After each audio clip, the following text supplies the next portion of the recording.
konsul dok, apa sih bedanya GERD sama asam lambung biasa?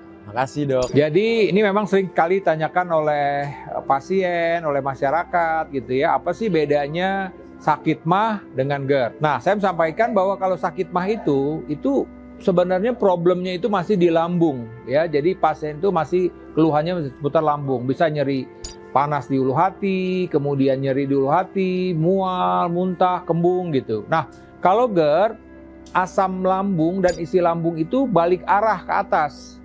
Nah, itu yang akhirnya timbul gejala-gejala seperti panas dada seperti terbakar, mulut pahit gitu ya. Itu jelas jadi perbedaannya.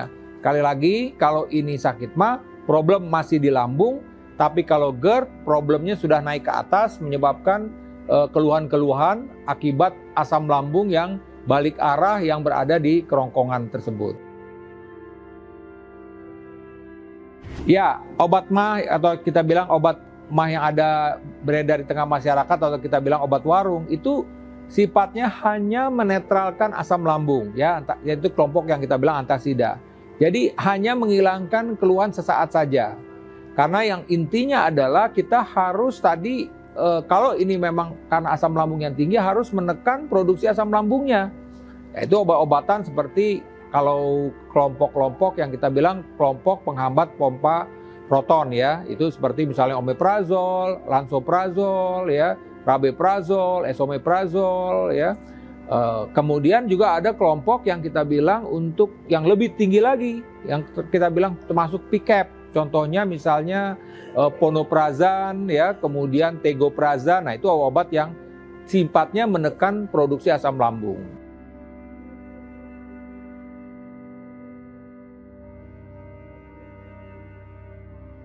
Oke ya, jadi tadi macam-macam nih obat yang ada beredar di tengah masyarakat. Jadi masyarakat juga mesti tahu, seperti yang saya bilang tadi, kalau obat untuk yang ada obat warung lah kita bilang ya, antasida itu kelompok antasida itu macam-macam obatnya, itu sifatnya hanya menetralkan asam lambung saja. Nah, memang ada yang ditambahin untuk obat kembungnya, ditambahin obat kembung di situ. Kemudian ada yang lagi mungkin masyarakat tahu yang namanya sukralfat, ada bentuknya cair, biasanya pasien bilang warnanya pink. Nah, itu sifatnya hanya pelapis saja dia, pelapis saja. Nah, kemudian kelompok yang ketiga misalnya obat yang memang menekan produksi asam lambung, seperti tadi kelompok yang kita bilang antagonis H2 reseptor. Itu contohnya ranitidin, ya itu obat lama itu, walaupun masih ada juga di masyarakat kita ya ranitidin, ya kemudian juga nizatidin, misalnya seperti itu ya. Nah kemudian atau simetidin. Nah kemudian kelompok yang kedua yang tadi penghambat pompa proton atau kita bilang PPI. Nah itu contohnya tadi itu omeprazol, lansoprazol, rabeprazol, esomeprazol ya. Nah kemudian kelompok yang ketiga ini sekarang sudah ada lagi nih obat-obat yang untuk menekan asam lambung yang kita bilang PCAB ya, potassium channel acid blocker. Prinsipnya juga dia bekerja di salah satu sel di lambung ya yang namanya sel parietal untuk menekan produksi asam lambung. Nah ini obat yang terbaru yang ada di tengah masyarakat kita ya, termasuk kelompok ponoprazan ya, kemudian tegoprazan. Jadi bagaimana contoh sifatnya? Nah, yang generasi terakhir ini memang pertama dia lebih cepat untuk menekan produksi asam lambung.